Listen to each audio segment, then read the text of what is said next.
Friends, മറ്റൊരു വീഡിയോയിലേക്ക് വീണ്ടും സ്വാഗതം. ഇന്ന് നമ്മൾ +2 ഫിസിക്സിലെ ആദ്യ പാഠമായ ഇലക്ട്രിക് ചാർജസ് ആൻഡ് ഫീൽഡ്സ് ആണ് പഠിക്കാൻ പോകുന്നത്. അപ്പൊ ഈ പാഠം ഇലക്ട്രോസ്റ്റാറ്റിക്സ് എന്ന് പറഞ്ഞ ഒരു യൂണിറ്റിന്റെ അണ്ടറിലാണ് വരുന്നത്. ഇലക്ട്രോസ്റ്റാറ്റിക്സ്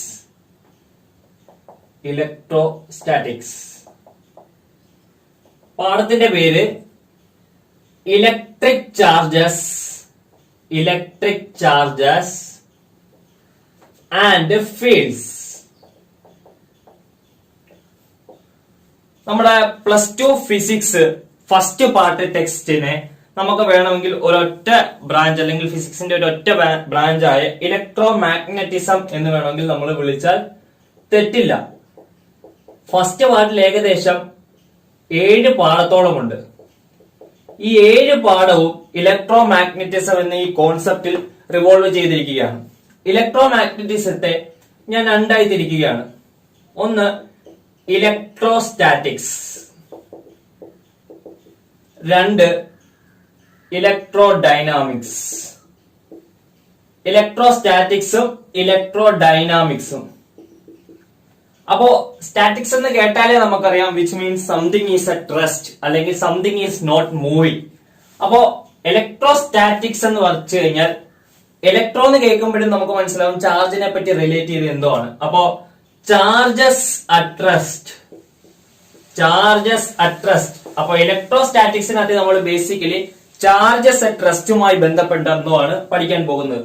ഇലക്ട്രോ ഡൈനാമിക്സിലോ when charge is in motion. അപ്പോ ചാർജ് റെസ്റ്റിലിരിക്കുമ്പോൾ ഒരു പ്രോപ്പർട്ടി കാണിക്കും, ചാർജ് മോഷനിലായിരിക്കുമ്പോൾ മറ്റൊരു പ്രോപ്പർട്ടി കാണിക്കും. അപ്പൊ ഈ രണ്ട് കാര്യങ്ങളായിരിക്കും നമ്മൾ ഇലക്ട്രോസ്റ്റാറ്റിക്സിലും ഇലക്ട്രോ ഡൈനാമിക്സിലായിട്ട് പഠിക്കാൻ പോകുന്നത്. ഇലക്ട്രോസ്റ്റാറ്റിക്സിൽ നിങ്ങൾക്ക് 2 പാഠങ്ങളായിരിക്കും പഠിക്കാനുള്ളത്. ഇലക്ട്രോ ഡൈനാമിക്സിലായിരിക്കും ബാക്കി 5 പാഠം. ഇത് ഫസ്റ്റ് പാഠം, സെക്കൻഡ് പാഠം. പിന്നെ വരുന്ന current, electricity, moving charges and magnetism, അങ്ങനെ വരുന്ന കുറച്ച് പാഠങ്ങളായിരിക്കും ഇതിനകത്ത് പഠിക്കുന്നത്. AC എല്ലാം നിങ്ങൾ ഇതിനകത്തിലായിരിക്കും പഠിക്കുന്നത്.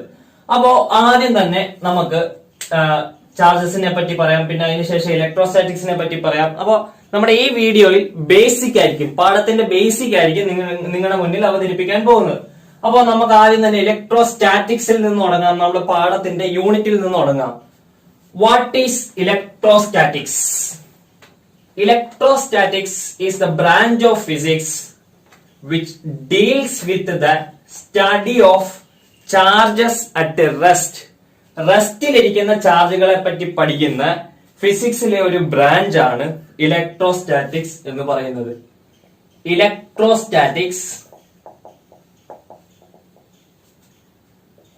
is the branch of physics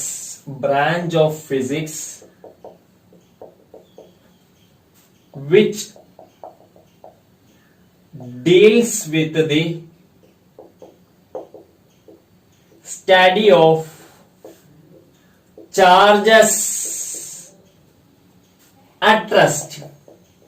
റെസ്റ്റിലിരിക്കുന്ന ചാർജുകളെ നമ്മൾ സ്റ്റാറ്റിക് ചാർജസ് എന്നാണ് വിളിക്കുന്നത്. അപ്പോ സ്റ്റാറ്റിക് ചാർജസ്. അപ്പോ electrostatics is the branch of physics which deals with the study of charges at rest. അത് മാത്രമാണോ? അല്ല. ഫോഴ്സസ് ബിറ്റ്വീൻ സ്റ്റാറ്റിക് ചാർജസ്, റെസ്റ്റിലിരിക്കുന്ന ചാർജുകൾക്കിടയിലുള്ള ഫോഴ്സസ്. അതുകൂടാതെ തന്നെ fields and potential due to static charges. അപ്പോ ഈ ഒരു ഡെഫിനിഷൻ നിങ്ങൾ ആദ്യത്തെ രണ്ടാമത്തെ യൂണിറ്റിൽ എന്താണ് പഠിക്കാൻ പോകുന്നത് എന്നുള്ളതിന്റെ ഒരു ലഘു രൂപമാണ്. അപ്പോ electrostatics is a branch of physics which deals with the study of charges at rest, forces between static charges, field and potential due to static charges. അപ്പൊ ആദ്യത്തെ 2 പാഠങ്ങളിലായിട്ട് നിങ്ങൾ റെസ്റ്റിലിരിക്കുന്ന ചാർജുകളെ പറ്റിയും ഫോഴ്സസ് ബിറ്റ്വീൻ ചാർജുകളെ പറ്റിയും ചാർജുകൾ ഉണ്ടാക്കുന്ന ഫീൽഡുകളെ പറ്റിയും പൊട്ടൻഷ്യലിനെ പറ്റിയും ഒക്കെ ആയിരിക്കും പഠിക്കാൻ പോകുന്നത്. അപ്പോ ഡെഫിനേഷൻ ആദ്യം പറയുന്ന സ്റ്റഡി ഓഫ് ചാർജസ് അറ്റ് റെസ്റ്റിനെ പറ്റിയാണ്. അപ്പൊ ആദ്യം തന്നെ നമുക്ക് ചാർജസ് എന്താന്ന് പഠിക്കാം. What is charge? നമ്മൾ മാറ്ററിനെ പറ്റി കേട്ടിട്ടുണ്ട് അല്ലേ? അഥവാ മാസിനെ പറ്റി കേട്ടിട്ടുണ്ട്. എന്താണ് matter? Anything which has mass can be said as matter, അല്ലേ? മാസ് ഉള്ള എന്തിനെ നമുക്ക് മാറ്റർ എന്ന് വിളിക്കാം. ഇനി എന്താണ് mass? Mass is the property of matter. മാറ്ററിന്റെ ഒരു പ്രോപ്പർട്ടി ആണ് മാസ് എന്ന് പറയുന്നത്. അല്ലാതെ മാസിനെ പറ്റി മാസിന് വേറൊരു ഡെഫിനേഷൻ പറയാം, അല്ലെ മാസ് എന്തുവാന്നൊന്നും പർട്ടിക്കുലർ ആയിട്ട് പറയാൻ പറഞ്ഞു കഴിഞ്ഞാൽ നമുക്ക് അതിന്റെ പ്രോപ്പർ ഡെഫിനേഷൻ ഒന്നുമില്ല. അതൊരു ഇൻട്രിൻസിക് പ്രോപ്പർട്ടി എന്ന് നമ്മൾ പറയും. അതായത് ഒരു സത്വമായിട്ടുള്ള ഒരു പ്രോപ്പർട്ടിയാണ് മാസ് എന്ന് പറയുന്ന ആരുടെ? മാറ്ററിന്റെ. അതേ കൂട്ട് തന്നെ മാറ്ററിന്റെ മറ്റൊരു ഇൻട്രിൻസിക് പ്രോപ്പർട്ടിയാണ് ചാർജ് എന്ന് പറയുന്നത്. അപ്പോ charge is an intrinsic property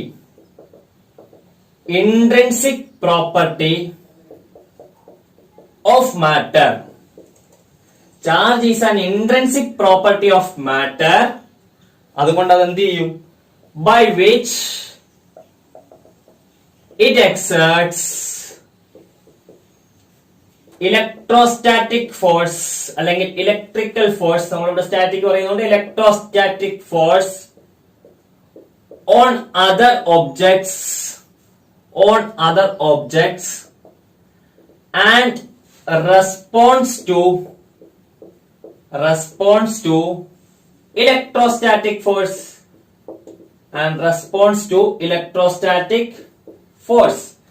അപ്പോ charge is an intrinsic property of matter.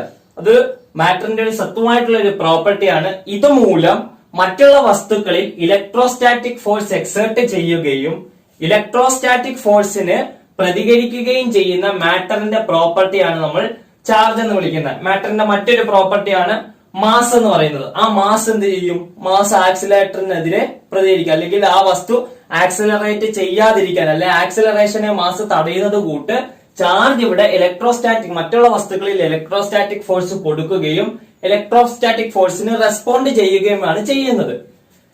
ചാർജിന്റെ സിമ്പൽ എന്ന് പറയുന്നത് നമ്മൾ യൂഷ്വലി ക്യാപിറ്റൽ ലെറ്റർ ക്യൂ കൊണ്ടോ സ്മോൾ ലെറ്റർ ക്യൂ കൊണ്ടോ ആണ് ചാർജിനെ ഡിനോട്ട് ചെയ്യുന്നത്. ചാർജിന്റെ SI യൂണിറ്റ് എന്ന് പറയുന്നത് കൂളംബ് ആണ്. ഫേമസ് സയന്റിസ്റ്റ് ആയ കുളംബിന്റെ ഓർമ്മയ്ക്ക് SI യൂണിറ്റ് നമ്മൾ കുളംബ് എന്നാണ് കൊടുക്കുന്നത്. അപ്പൊ ഇലക്ട്രോസ്റ്റാറ്റിക്സിൽ ധാരാളം സംഭാവന ചെയ്തിട്ടുള്ള കുളംബിന്റെ പേരിലാണ് നമ്മൾ ഈ SI യൂണിറ്റ് കൊടുത്തിരിക്കുന്നത്. ഈ ഇലക്ട്രിക് ചാർജ് എന്ന് പറയുന്നത് ഒരു സ്കെലാർ ക്വാണ്ടിറ്റി ആണ്. എന്താണ്? ഒരു സ്കെലാർ ക്വാണ്ടിറ്റി ആണ്. Which means it has nothing to do with direction. ഡയറക്ഷനുമായിട്ട് ഇതിന് ഒരു ബന്ധവുമില്ല. ഇറ്റ് ഹാസ് ഓൺലി മാഗ്നിറ്റ്യൂഡ് മാത്രമുള്ള ഒരു ക്വാണ്ടിറ്റി ആണ് ചാർജ് എന്ന് പറയുന്നത്. നമ്മൾ കൊച്ചു ക്ലാസ്സിൽ ചാർജുകളെ പറ്റി പഠിച്ചിട്ടുണ്ട്. അവിടെ ചാർജ് എന്താണെന്നൊന്നും പഠിച്ചിട്ടില്ലെങ്കിൽ രണ്ട് ടൈപ്പ് ചാർജ് ഉണ്ടെന്ന് നമ്മൾ പഠിച്ചിട്ടുണ്ട്. ഏതൊക്കെയാണ് ആ ചാർജുകൾ? പോസിറ്റീവ് ചാർജും നെഗറ്റീവ് ചാർജും, അല്ലെ? പോസിറ്റീവ് ചാർജിന്റെ അഥവാ രണ്ട് പോസിറ്റീവ് ചാർജുകൾ അടുത്ത് വന്നാൽ എന്ത് സംഭവിക്കും? റിപ്പൽഷൻ. രണ്ട് പോസിറ്റീവ് ചാർജുകൾ അടുത്ത് വന്നു കഴിഞ്ഞാൽ റിപ്പൽഷൻ, അകന്നു മാറും. അപ്പോ രണ്ട് നെഗറ്റീവ് ചാർജസ് അടുത്ത് വന്നാലോ? രണ്ട് നെഗറ്റീവ് ചാർജസ്, ഇപ്പോ ഇതൊരു നെഗറ്റീവ് ചാർജ് ആണ്, ഇതുപോലെ നെഗറ്റീവ് ചാർജ് ആണ്. രണ്ടുപേരെ അടുത്ത് കൊണ്ടുവരാൻ ശ്രമിച്ചു കഴിഞ്ഞാൽ റിപ്പല് ചെയ്യും. അപ്പോ രണ്ട് നെഗറ്റീവ് ചാർജ് വന്നാലും സംഭവിക്കുന്നത് എന്താണ്? റിപ്പൽഷൻ. അതേസമയം ഇതൊരു പോസിറ്റീവ് ചാർജും ഇതൊരു നെഗറ്റീവ് ചാർജും രണ്ടും കൂടെ അടുത്ത് വന്നാലോ? They will attract. അപ്പോ positive charge and negative charge will attract. അപ്പോ പോസിറ്റീവ് ചാർജിൽ രണ്ടെണ്ണം വന്നാൽ റിപ്പൽഷൻ, നെഗറ്റീവ് ചാർജിൽ രണ്ടെണ്ണം വന്നാൽ റിപ്പൽഷൻ, പോസിറ്റീവും നെഗറ്റീവും കൂടെ വന്നു കഴിഞ്ഞാൽ അട്രാക്ഷൻ. അതിന്റെ അർത്ഥം നമുക്ക് അതിനെ എങ്ങനെ പറയാം? ലൈറ്റ് ചാർജസ് എന്ത് സംഭവിക്കും? റിപ്പൽസ്. ലൈറ്റ് ചാർജിന് റിപ്പൽഷൻ സംഭവിക്കും. അൺലൈറ്റ് ചാർജസ്, അതായത് ഒരേ കൂട്ടുള്ള ചാർജുകൾ വന്നു കഴിഞ്ഞാൽ റിപ്പൽഷൻ, അൺലൈറ്റ് ചാർജസ് വന്നു കഴിഞ്ഞാൽ എന്ത് സംഭവിക്കും? അട്രാക്ഷൻ. അപ്പൊ like charges repel, unlike charges attracts. ഈ ഒരു നോമൻക്ലേച്ചർ, അതായത് പോസിറ്റീവ് നെഗറ്റീവ് എന്നുള്ള നോമൻക്ലേച്ചർ കൊടുത്തത് ബെഞ്ചമിൻ ഫ്രാങ്ക്ലിൻ ആണ്. അതായത് ചാർജിനെ നമ്മൾ രണ്ട് ചാർജ് ഉണ്ടെന്ന് മനസ്സിലായപ്പോൾ ഈ ചാർജിന് എന്ത് പേര് കൊടുക്കണം ഒരു ചർച്ച വന്ന സമയത്ത് ബെഞ്ചമിൻ ഫ്രാങ്ക്ലിൻ ആണ് പറഞ്ഞത് നമുക്കിതിനെ പോസിറ്റീവും നെഗറ്റീവും എന്നൊക്കെ വിളിക്കാം. ചുമ്മാ അങ്ങനെ പറയുവോ പോസിറ്റീവും നെഗറ്റീവും എന്ന് വിളിക്കാൻ? എന്തുകൊണ്ടാണ് പോസിറ്റീവും നെഗറ്റീവും എന്ന് വിളിക്കുന്നത്? രണ്ട് കാര്യങ്ങൾ കൂട്ടുമ്പോൾ എപ്പോഴെങ്കിലും സീറോ കിട്ടുവോ? എവിടെങ്കിലും സീറോ കിട്ടുവോ? ഇപ്പൊ എന്താണ്ട് ഒരു പേന രണ്ടുകൂടെ കൂട്ടിയപ്പോ നമുക്ക് 0 പേനയാണോ കിട്ടിയത്? അല്ല, അങ്ങനെ സംഭവിക്കുന്ന ഒരിടത്തേ ഉള്ളു, അത് മാത്തമാറ്റിക്സിലാണ്. എങ്ങനെ? +3യും -3യും കൂടെ കൂട്ടി, അപ്പൊ എന്ത് സംഭവിച്ചു? സീറോ ആയി. എന്റെ +3 മോഷനും -3 മോഷനും കൂടെ കൂട്ടി, അല്ലെ +3 മീറ്ററും -3 മീറ്ററും കൂടെ കൂട്ടി, അപ്പൊ എന്ത് സംഭവിച്ചു? സീറോ സംഭവിച്ചു. അപ്പോ അത് സംഭവിക്കുന്നത്, അല്ലെങ്കിൽ അങ്ങനെ രണ്ട് കാര്യങ്ങൾ കൂട്ടുമ്പോൾ സീറോ കിട്ടുന്നത് എവിടെയുള്ളു? മാത്തമാറ്റിക്സിലേ ഉള്ളു. പക്ഷേ നമ്മൾ ഇവിടെ വരുമ്പോൾ ഈ ചാർജിന്റെ കേസിലും അങ്ങനെ തന്നെയാണ്.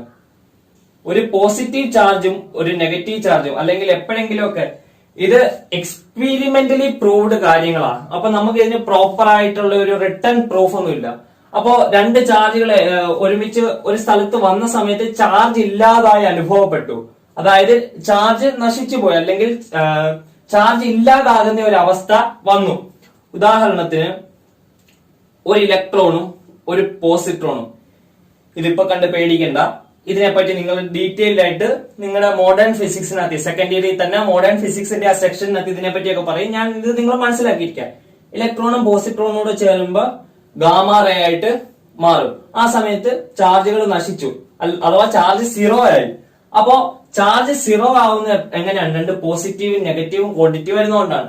അതുകൊണ്ടാണ് ബെഞ്ചമിൻ ഫ്രാങ്ക്ലിൻ പോസിറ്റീവും നെഗറ്റീവും എന്നിങ്ങനെയുള്ള ഒരു നോമൻക്ലേച്ചർ സജസ്റ്റ് ചെയ്തത്. ആ നോമൻക്ലേച്ചർ ആണ് നമ്മളിപ്പോ ഫോളോയും ചെയ്യുന്നത്. അപ്പോ ഇത്രയും കാര്യങ്ങൾ മനസ്സിലായി എന്ന് വിശ്വസിക്കുന്നു. നമുക്ക് ഇനി അടുത്തത് ചാർജസിന്റെ പ്രോപ്പർട്ടീസ് അഥവാ പ്രോപ്പർട്ടീസ് ഓഫ് ചാർജസിനെ പറ്റി സംസാരിക്കാം. നമ്മൾ ഇനി അടുത്തതായിട്ട് പഠിക്കാൻ പോകുന്നത് പ്രോപ്പർട്ടീസ് ഓഫ് ചാർജസ് ആണ്, അഥവാ ചാർജുകളുടെ പ്രോപ്പർട്ടി. ചാർജുകളുടെ പ്രോപ്പർട്ടിയെ പറ്റി പറയുന്നതിന് മുമ്പായിട്ട് നമുക്ക് മറ്റൊരു കാര്യം പറയാം. നമ്മൾ പറഞ്ഞു മാറ്ററിന്റെ ഒരു ഇൻട്രിൻസിക് പ്രോപ്പർട്ടിയാണ് മാസ് എന്ന്.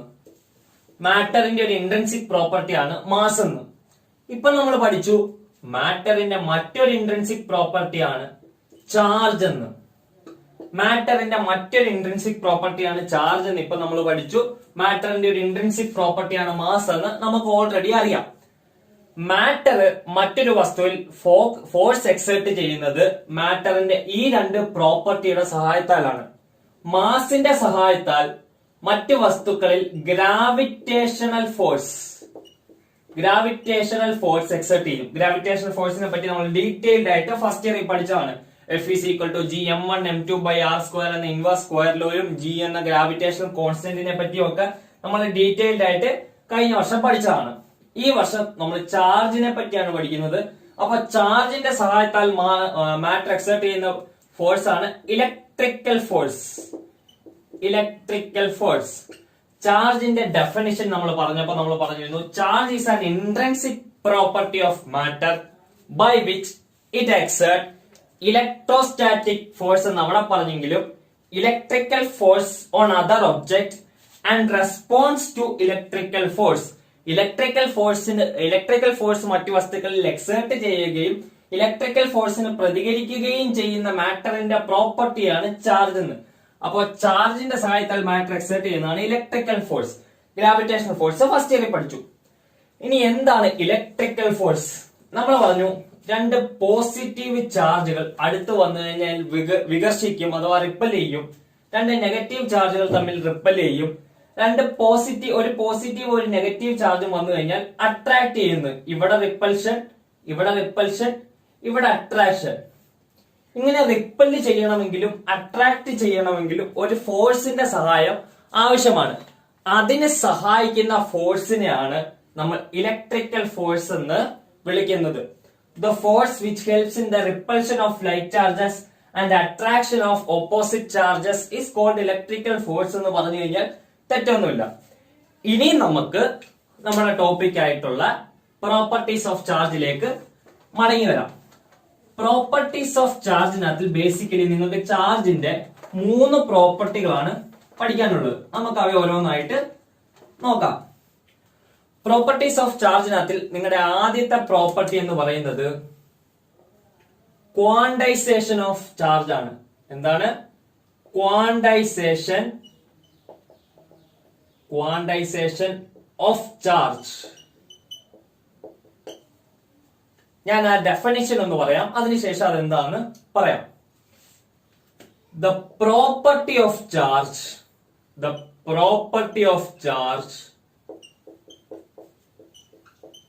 by virtue of which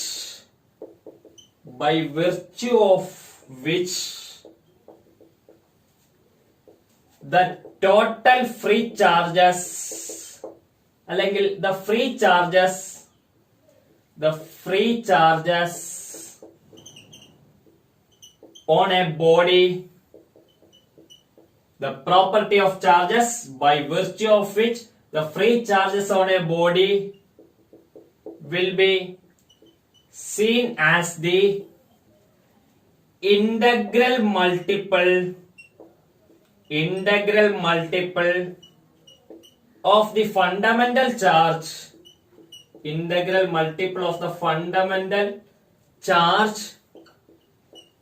on an electron. എന്ന് പറഞ്ഞു കഴിഞ്ഞാൽ ഒരു ഫ്രീ ബോഡിയിലെ അല്ലെങ്കിൽ ഒരു ബോഡിയിലെ ചാർജ് എത്രയാണെന്ന് ചോദിച്ചു കഴിഞ്ഞാൽ അത് തീർച്ചയായും ഫണ്ടമെന്റൽ ചാർജ് ആയ ഇലക്ട്രോണിന്റെ ചാർജിനെ നമ്മൾ ഇ കൊണ്ടാണ് റെപ്രസെന്റ് ചെയ്യുന്നത്. ഇ എന്ന ഇലക്ട്രോണിന്റെ ചാർജിന്റെ ഇന്റഗ്രൽ മൾട്ടിപ്പിളിനോട് തുല്യമായിരിക്കും. അതായത് Q is equal to ഇലക്ട്രോണിന്റെ ചാർജ് എത്രയാണ്? E is equal to 1.6 into 10 raised to minus 19 coulomb ആണ് ഇലക്ട്രോണിന്റെ ചാർജ്. ഇതിന്റെ ഇന്റഗ്രൽ മൾട്ടിപ്പിൾ ആയിട്ടായിരിക്കും ഒരു വസ്തുവിലെ, ഒരു മാറ്ററിലെ അല്ലെങ്കിൽ ഒരു ബോഡിയിലെ ചാർജ് കാണാൻ സാധിക്കുന്നത്. അതായത് charge on a body is Q ആണെങ്കിൽ Q is equal to Ne ആയിരിക്കും. അതായത് where N belongs to Z. Z ആരാണ്? ഇന്റീജർ. അതായത് N is equal to, അപ്പൊ നമുക്ക് എന്ത് എഴുതാം? -1 0 1 2 3 etc. അപ്പൊ Q is equal to ഒരു ഐസൊലേറ്റഡ് അല്ലെങ്കിൽ ഒരു ബോഡിയിലെ ചാർജ് Q ആണെങ്കിൽ ആ Q തീർച്ചയായിട്ടും Ne യോട് തുല്യമായിരിക്കും. ഇവിടെ N എന്ന് പറയുന്നത് ഇന്റീജേഴ്സ് ആയിരിക്കും. ഞാൻ ഒരു ഉദാഹരണം പറയാം. ഇപ്പൊ ഞാൻ പറയുന്നു, നമ്മുടെ കേരള സിലബസിൽ പൊതുവായിട്ടുള്ള ഒരു ചോദ്യമാണ്. ഞാൻ പറയാം, is the charge Q is equal to 8 into 10 raised to minus 19 possible? 8 into 10 raised to minus 19 എന്ന ചാർജ് ഒരു വസ്തുവിൽ സാധ്യമാണോ അല്ലയോ? അപ്പോ നമ്മുടെ ആദ്യത്തെ പ്രോപ്പർട്ടിയാണ് നമ്മൾ ഇവിടെ ഉപയോഗിക്കുന്നത്. നമ്മളപ്പോ എന്ത് ആദ്യം നോക്കും? നമുക്കറിയാം ഒരു വസ്തുവിലെ ആകെ ചാർജ് എന്ന് പറയുന്നത് ബേസിക് ചാർജ് ആയ അഥവാ ഫണ്ടമെന്റൽ ചാർജ് ആയ ഇലക്ട്രോണിന്റെ ഇന്റഗ്രൽ മൾട്ടിപ്പിൾ ആയിരിക്കും. അപ്പൊ നമുക്ക് എന്തറിയാം? Q is equal to Ne ആയിരിക്കണമെന്നറിയാം. Where E is the charge of an electron. ഈയുടെ വിലയും നമുക്കറിയാം 1.6 into 10 raised to minus 19 coulomb ആണെന്ന്. അപ്പൊ Q is equal to 8 into 10 raised to minus 19 possible or not? ഇതാണ് ചോദ്യം. ഒരു വസ്തുവിൽ ഈ ചാർജ് പോസിബിൾ ഓർ നോട്ട്? ഇതാണ് അവരുടെ ചോദ്യം. അപ്പൊ നമ്മൾ എന്തോ ചെയ്യും?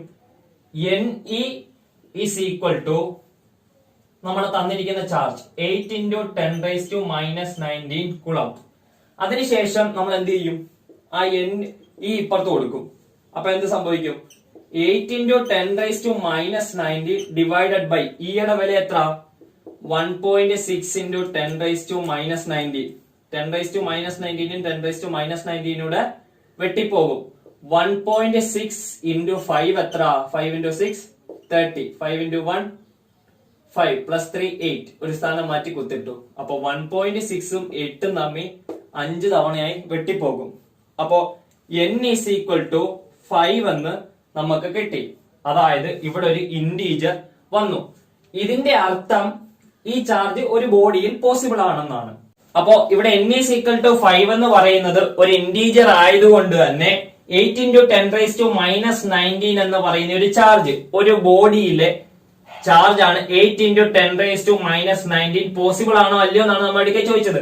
അപ്പൊ നമ്മൾ ഈ രീതിയിൽ ചെയ്തു വന്നപ്പോൾ n = 5 എന്നൊരു ഇന്റീജർ കിട്ടിയത് കൊണ്ട് തന്നെ നമുക്ക് പറയാം Q = 8 × 10⁻⁻19 എന്ന് പറയുന്ന ചാർജ് ഒരു ബോഡിയിൽ പോസിബിൾ ആണ്.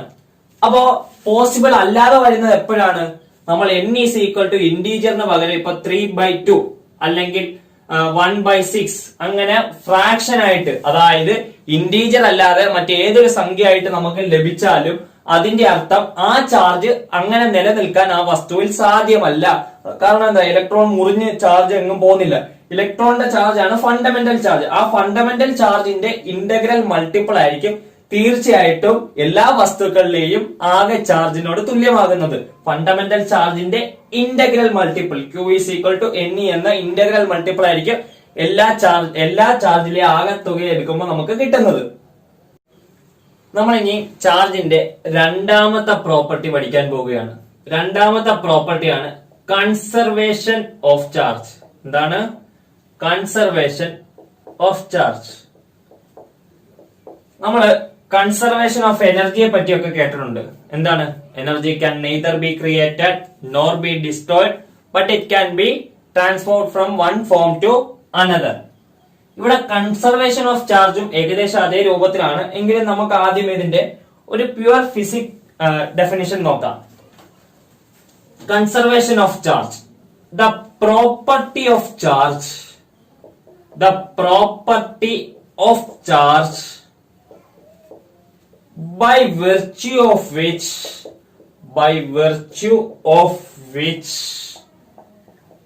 the total charge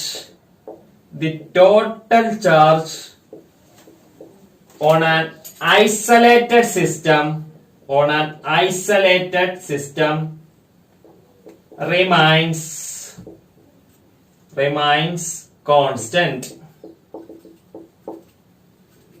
ഒരു ഐസൊലേറ്റഡ് സിസ്റ്റത്തിലെ ടോട്ടൽ ചാർജ് എപ്പോഴും കോൺസ്റ്റന്റ് ആയിട്ടിരിക്കും. ഇതാണ് കൺസർവേഷൻ ഓഫ് ചാർജ് എന്ന് പറയുന്നത്.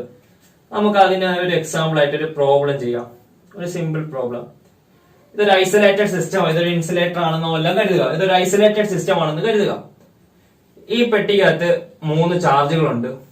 ഒന്ന് +3 കുളമ്പുള്ളത്, ഒന്ന് +2 കുളമ്പുള്ളത്, ഒന്ന് -1 കുളമ്പുള്ളത്. ഈ ബോക്സ് ഞാൻ എടുത്തൊന്ന് കുലുക്കി. അതിനുശേഷം ഈ ബോക്സ് ഇങ്ങനെ മാറി. ഒരു പെട്ടിക്കകത്ത് +4 കുളമ്പ്, മറ്റൊരു പെട്ടിക്കകത്ത് -2 കുളമ്പ്. ഈ ബോഡിക്കകത്തിലെ ചാർജ് എത്ര? അതിനെ ഞാൻ Q എന്ന് വിളിക്കുന്നു. അപ്പോ തുടക്കത്തിൽ ഈ 3 ബോഡിക്കകത്ത് +3 +2 -1 കുളമ്പായിരുന്നു. എടുത്തൊന്ന് ഷെയ്ക്ക് ചെയ്തതിനു ശേഷം വെച്ചപ്പോ +4 കുളമ്പും -2 കുളമ്പും ഒന്നിനകത്തിലെ എത്രയാണെന്ന് അറിയത്തുമില്ല. അപ്പൊ ഞാൻ നാട്ടെ ഓരോന്നിലെയും ചാർജിനെ Q1 Q2 Q3 എന്ന് വിളിക്കുന്നു.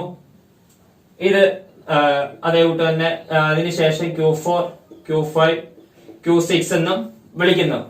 നമുക്ക് കൺസർവേഷൻ ഓഫ് ചാർജ് വെച്ച് പറയാൻ സാധിക്കും Q1 Q2 Q3 = Q4 Q5 Q6. വേറെ എക്സ്റ്റേണൽ ഫാക്ടേഴ്സ്, ഇതൊരു ഐസൊലേറ്റഡ് സിസ്റ്റം ആണെങ്കിൽ മാത്രം.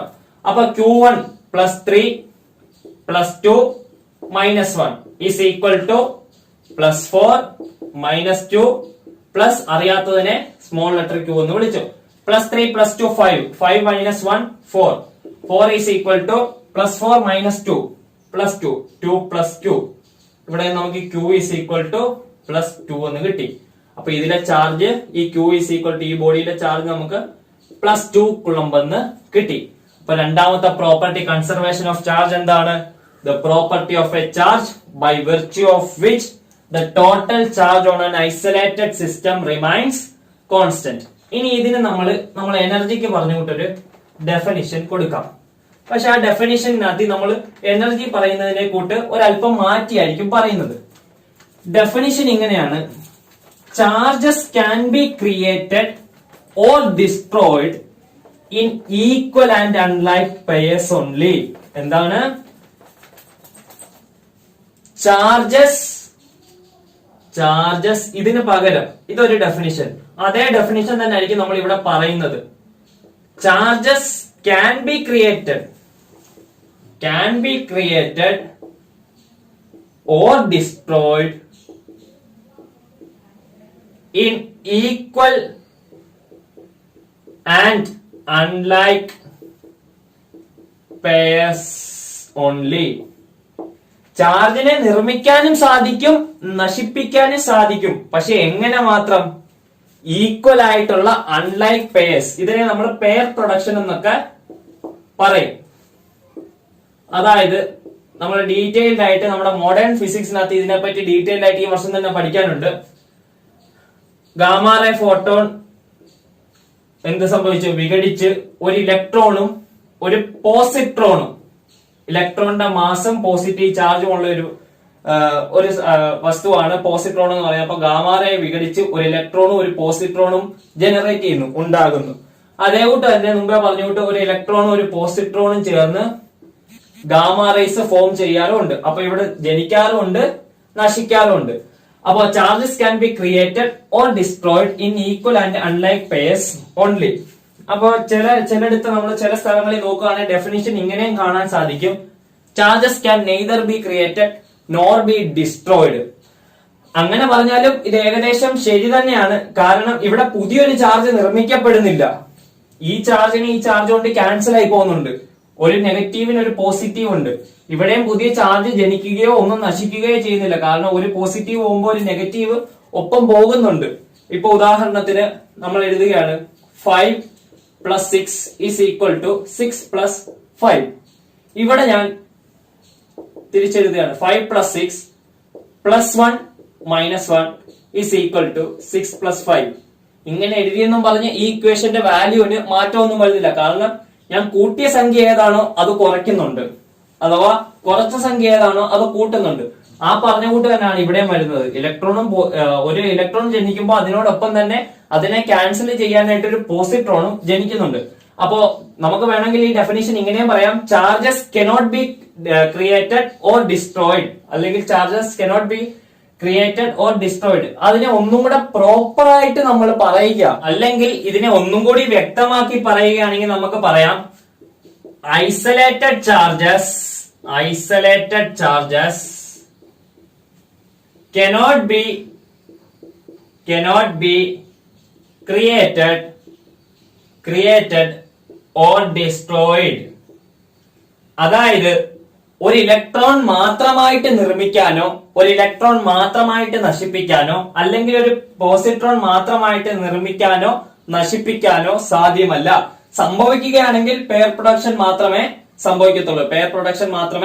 സംഭവിക്കത്തുള്ളൂ. അല്ലാതെ ഒറ്റയ്ക്കുള്ള നിർമ്മാണവും നശീകരണവും സാധ്യമല്ല. അപ്പോ കൺസർവേഷൻ ഓഫ് ചാർജസിനകത്ത് നമ്മൾ 3 ഡെഫിനിഷൻ പഠിച്ചു. ഇതിൽ ഏതെങ്കിലും ഒന്ന് നിങ്ങൾ മനസ്സിലാക്കിയിരുന്നാൽ മതി. മൂന്നും തുല്യമായിട്ടുള്ള ഒരേ കാര്യങ്ങൾ തന്നെയാണ് മൂന്നും പറയുന്നത്. ദ പ്രോപ്പർട്ടി ഓഫ് എ ചാർജും ചാർജസ് ക്യാൻ ബി ക്രിയേറ്റഡും isolated charges cannot be created destroyed എന്ന ഈ 3 ഡെഫിനിഷനും ഒരേ കാര്യങ്ങൾ തന്നെയാണ് പറയുന്നത്. ഇതൊക്കെ നിങ്ങൾ നിങ്ങളുടെ മോഡേൺ ഫിസിക്സിനകത്തിൽ അല്ലെങ്കിൽ ഈ പാഠത്തിന്റെ അവസാനം വരുമ്പോൾ ഞാൻ തന്നെ വീഡിയോ ചെയ്യുമ്പോൾ പറഞ്ഞുതരാം. ഇതൊന്നും ഈ പാഠത്തിലെ നെസസറി ആയിട്ടുള്ള കാര്യങ്ങളല്ല, മനസ്സിലാക്കാൻ എളുപ്പത്തിന് വേണ്ടി പറഞ്ഞാണ്. ഇനി അടുത്ത പ്രോപ്പർട്ടി എന്ന് പറയുന്നത് അഡിറ്റിവിറ്റി ഓഫ് ചാർജ് ആണ്. നമുക്ക് അതിലേക്ക് കിടക്കാം.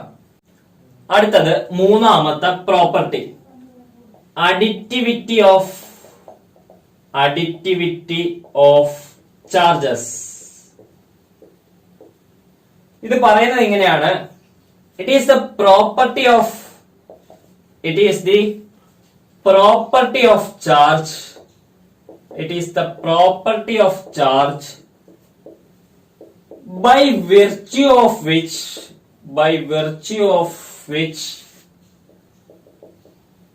the total charges on a body is simply obtained by adding algebraically all the charges on that body. It is the property of charge by virtue of which the total charge on a body is simply obtained by adding algebraically all the charges on that body. അതായത് ഇതൊരു body ആണെന്ന് കരുതുക. ഈ ബോഡിയിൽ കുറച്ച് ചാർജുകളുണ്ട്. +3 കുളം, +2 കുളം, -1 കുളം, +2 കുളം, -5 കുളം, ഇങ്ങനെ കുറെ ചാർജ് ഉള്ള ഈ ബോഡിയുടെ ടോട്ടൽ ചാർജ് എത്രയാണെന്ന് ചോദിച്ചു കഴിഞ്ഞാൽ നമുക്ക് സിംപ്ലി എന്ത് ചെയ്താൽ മതി? Total charge Q is equal to +3 +2 5 +2 7 -1 6 -5 1. അപ്പൊ 1 കുളം, അതായത് 3 + 2 + 3 + 2 + 2 -1 -5 which is equal to 1 കുളം. അതായത് ഒരു ബോഡിയിലെ ടോട്ടൽ ചാർജ് അതിലെ ആകെ ചാർജുകളെ ഓൾജിബ്രൈക്കലായിട്ട് എണ്ണുമ്പോൾ കിട്ടുന്നതാണ് ആ ബോഡിയിലെ ആകെ ചാർജ് എന്ന് പറയുന്നത്. ഇതാണ് അഡിറ്റിവിറ്റി ഓഫ് ചാർജ് എന്ന 3 പ്രോപ്പർട്ടി. ഈ 3 പ്രോപ്പർട്ടിയാണ് ചാർജിനുള്ളത്. അപ്പൊ ആദ്യം പഠിച്ചത് ക്വാണ്ടൈസേഷൻ ഓഫ് ചാർജ്, രണ്ടാമത് പഠിച്ചത് കൺസർവേഷൻ ഓഫ് ചാർജ്, മൂന്നാമത് പഠിച്ചത് അഡിറ്റിവിറ്റി ഓഫ് ചാർജ്. അപ്പൊ what are the properties of charge എന്ന് ചോദിച്ചു കഴിഞ്ഞാൽ നമ്മൾ ഈ 3 പേരുകൾ എഴുതിയാൽ മതി. ഏതൊക്കെ? Quantisation of charge, conservation of charge, additivity of charge. ഈ 3 പേരുകൾ തന്നെ ധാരാളം. പിന്നെ ക്വാണ്ടൈസേഷനകത്ത് നമ്മൾ ഓർത്തിരിക്കേണ്ട കാര്യം Q is equal to Ne എന്നുള്ളതാണ്. നിങ്ങൾ ക്വാണ്ടൈസേഷൻ ഓഫ് ചാർജിന്റെ ഡെഫിനിഷൻ ചോദിച്ചു കഴിഞ്ഞാൽ ഈ ഇക്വേഷൻ എഴുതിയാൽ തന്നെ നിങ്ങൾക്ക് ഫുൾ മാർക്കിനുള്ള ഉത്തരം ഏകദേശമായി. ഇവിടെ നിന്ന് നിങ്ങൾക്ക് മനസ്സിലാകുന്ന രീതിയിൽ ഡെഫിനിഷൻ എഴുതുക. അപ്പൊ എന്തെഴുതാം? Q total charge on a body is equal to integral multiple. എന്നിവിടെ ഇന്റഗ്രൽ മൾട്ടിപ്പിൾ ആണ്.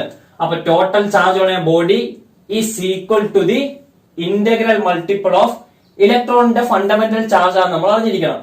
അപ്പൊ total charge on a body is equal to the integral multiple of fundamental charge of e, അല്ലെങ്കിൽ ഫണ്ടമെന്റൽ ചാർജ് അല്ലെങ്കിൽ basic charge. അപ്പൊ നമ്മൾ equation എഴുതിയിട്ട് ആ equation എന്താന്ന് എഴുതിയാൽ തന്നെ ഫിസിക്സിൽ നമുക്ക് മാർക്കാം. അപ്പൊ total charge on a body is equal to the integral multiple of fundamental charge. രണ്ടാമത്തെ conservation of charge. Conservation of charge simply പറഞ്ഞു കഴിഞ്ഞാൽ isolated charges cannot be created or destroyed, അല്ലെങ്കിൽ ആദ്യം പറഞ്ഞ it is a property of charge by virtue of which ആ definition ഉപയോഗിക്കാം. ഇനി additivity of charge നിങ്ങൾ കണ്ട ഇത്ര എഴുതിയാൽ മതി.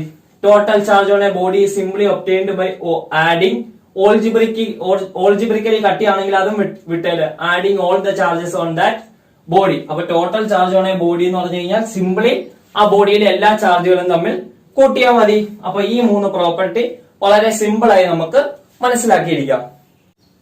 അപ്പോ നമ്മൾ ചാർജിന്റെ പ്രോപ്പർട്ടീസിനെ പറ്റിയും പഠിച്ചു കഴിഞ്ഞു. ഇനി നമ്മൾ ആദ്യം പറഞ്ഞു കൊണ്ട് തന്നെ മാറ്ററിന്റെ 2 പ്രോപ്പർട്ടികളാണ്, 2 ഇൻട്രിൻസിക് പ്രോപ്പർട്ടികളാണ് ചാർജും മാസും. ഇത് രണ്ടും മാറ്ററിന്റെ 2 ഇൻട്രിൻസിക് പ്രോപ്പർട്ടികളാണ്. അപ്പോ നമുക്ക് ഇവയെ തമ്മിലൊന്ന് കമ്പയർ ചെയ്യാം, അല്ലെങ്കിൽ ഇവയുടെ ഒരു ഡിഫറൻസ് അല്ലെങ്കിൽ ഇവയുടെ ഒരു സിമിലാരിറ്റീസ് എന്തൊക്കെയാണെന്ന് നോക്കാം. ചാർജ്, നമുക്ക് ആദ്യം മാസിനെ പറ്റി പറയാം. Mass is a fundamental quantity. Mass is a fundamental quantity. Fundamental quantity എന്താ നമ്മൾ ഫസ്റ്റ് ഇയറിൽ ആദ്യത്തെ പാഠത്തിൽ പഠിച്ചിട്ടുണ്ട്. Charge is an derived quantity. Charge is a derived quantity. അപ്പൊ 7 ഫണ്ടമെന്റൽ ക്വാണ്ടിറ്റീസിൽ ഒന്നാണ് മാസ് എന്ന് പറയുന്നത്. അവയിൽ നിന്ന് ഡിറൈവ് ചെയ്ത ഒരു ക്വാണ്ടിറ്റിയാണ് ചാർജ് എന്ന് പറയുന്നത്. അപ്പൊ charge is a derived quantity, mass is a fundamental quantity. Charge is